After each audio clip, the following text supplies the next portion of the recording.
Hey, what's going on, guys? Welcome to another video on my YouTube channel. MYLES BERRIO here, where we talk about real estate, investing, financial freedom, passive income, side hustles, everything that help your financial well-being.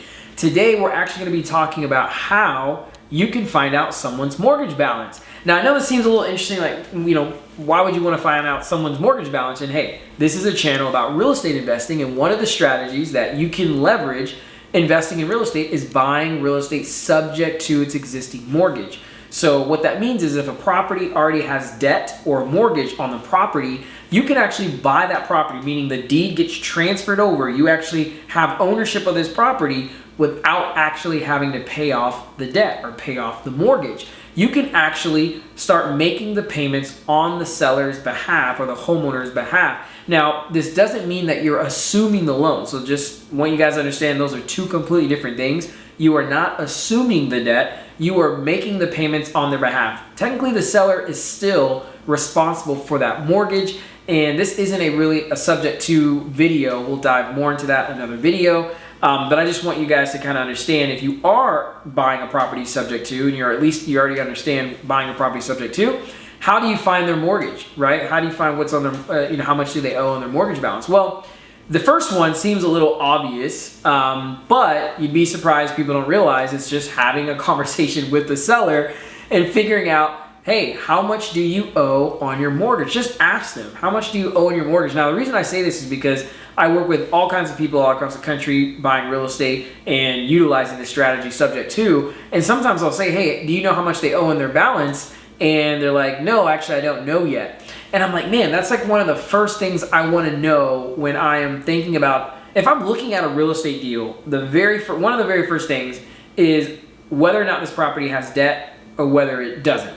Because that really kind of determines a lot of different things. Like point blank, whether you're buying a 10 unit, 15, 20 unit, a single family home, a duplex, it doesn't matter. Whether or not it has debt or not can really determine the strategy that you want to leverage to buy that piece of real estate. So I'm always thinking about that. What's the first thing in my mind? Do they have debt? So I'll ask them, is there a mortgage on this property? And they generally will give you some kind of an idea. They'll say somewhere around $50,000. I think I owe about $45,000. I think I owe about $200,000. Whatever it may be, it gives you somewhat of an idea so you can start running some rough numbers. Now, notice I said rough numbers. They're not accurate, pinpoint numbers. They're rough numbers, but it's a good place to start. So I know it sounds a little intuitive, but you'd be surprised. People don't do that. So I would start there. The second next best way to figure out someone's mortgage balance is actually using software. So the first is just having a conversation with the seller. Although again, I don't think it's the most accurate, but it's a start. The second way is using software that can be much more accurate. So I use a software called PropStream,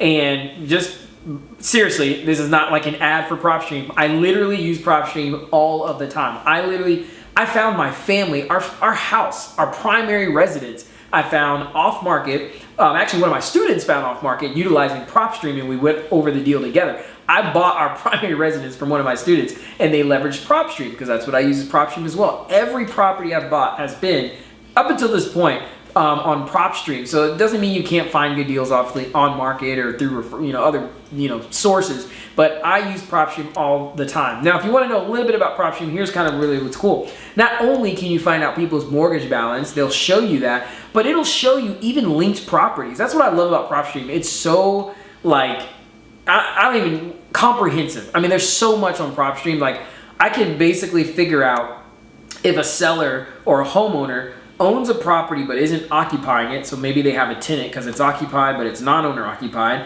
and they don't live in the state of where this property is, they live out of state, and I can see other properties that they own that are tied to that owner. There's a tab that says linked properties. It just gives you so much stuff. Comps, you can figure out the comps, the property taxes, how much they're paying in taxes, the zoning of the property.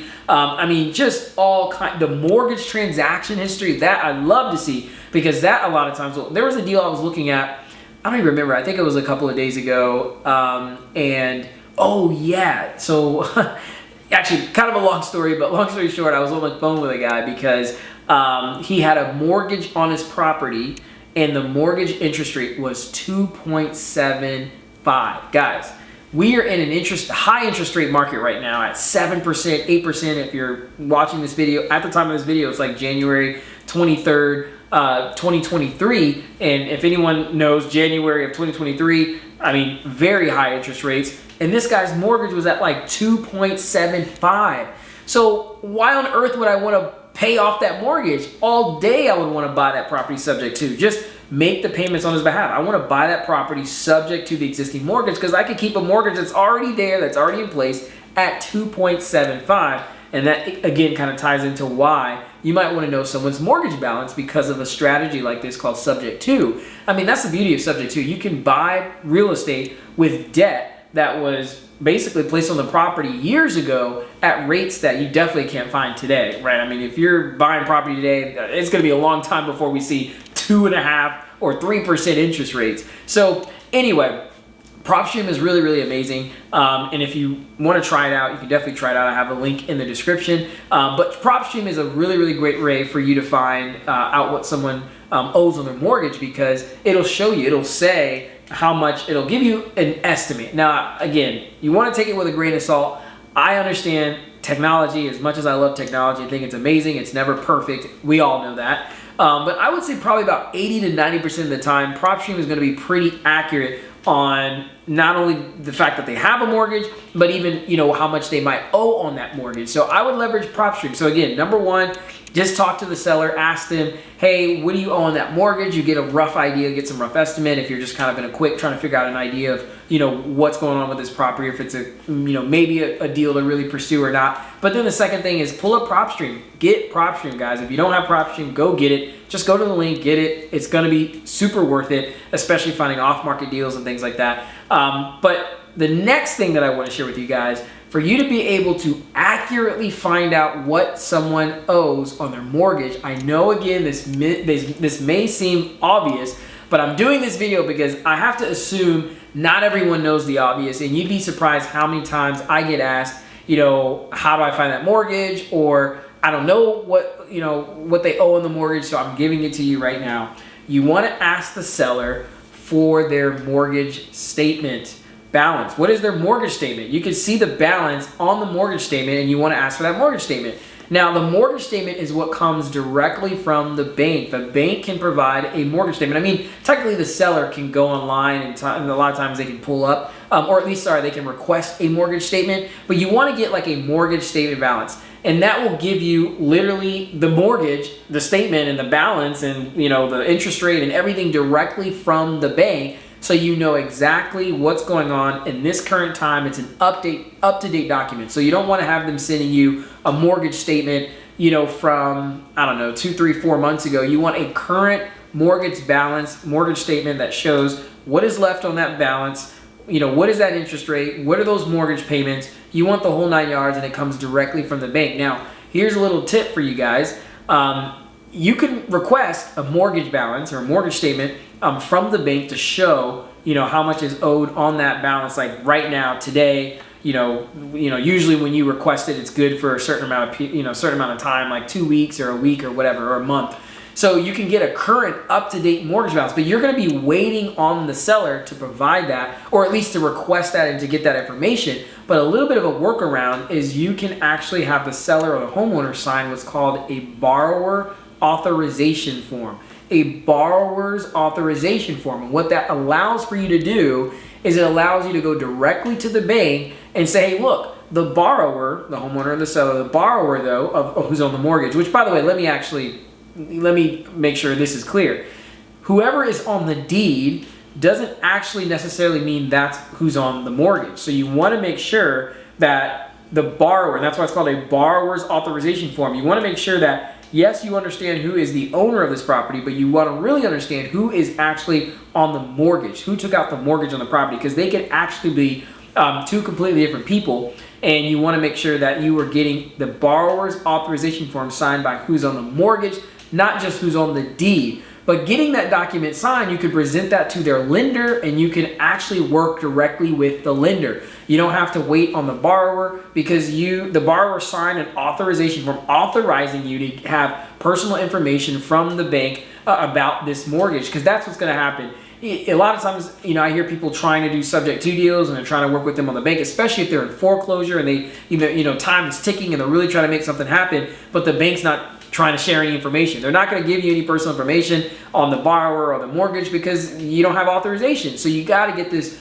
borrower's authorization form signed. You present that to the lenders, and then they will know, okay, you are authorized for us to give you this information, and then you will be able to get exactly what is on that mortgage balance to figure out the next steps of, you know, maybe whatever the payoff is, how much cash you need at closing to give to the seller, the loan that you're taking over, what the property's worth to see how much equity there is. Maybe it's going to be a hybrid method, meaning you buy it subject to, but there's a good amount of equity to the seller finance that part in second position. Again, I know I'm saying a good bit of stuff, but we're going to touch on a lot of these different things. You just got to stick with me, stay with me, and you'll get all this kind of information. But long story short, that's just what I wanted to share with you guys in this video. Super simple, keeping it sweet, to the point. 3 ways that you can figure out what is on the mortgage balance or how much is owed on that mortgage balance is have a conversation with the seller. It's a good way to start, but not the most accurate. Secondly, use a systematic way to do it. I love using PropStream, pulling it up. Oh, okay, there's the mortgage, go to the mortgage transaction history. It shows me the interest rate. Ooh, I get excited about it. Sometimes it'll even show that it's an adjustable rate. I'm like, ooh, I don't know if I want to do adjustable rate. Generally, you don't want to, for obviously a number of reasons, another video. But anyway, PropStream is really good at being able to show that information. That's the tool that I use. Or just ask to get have the borrower sign a borrower's authorization form and just let them know, hey, this will make this much easier, much more efficient, and work directly with the lender utilizing a borrower's authorization form. And then you can help them by speeding up the process, being more efficient with buying that property subject to the existing mortgage. And you know, if they're in foreclosure, of course, that will absolutely help them instead of going into a foreclosure, or maybe they just want to sell subject to because they can sell for higher, so you're able to get that deal done. So there's a lot of benefits in utilizing this strategy. So hopefully that made sense, guys. And if you have any other questions about that, please reach out. Like I said, I'm here to help you guys all the time, all day. Just reach out, shoot me a comment in the YouTube, shoot me a private message on Facebook, Instagram, whatever it is, reach out, and I would love to help you.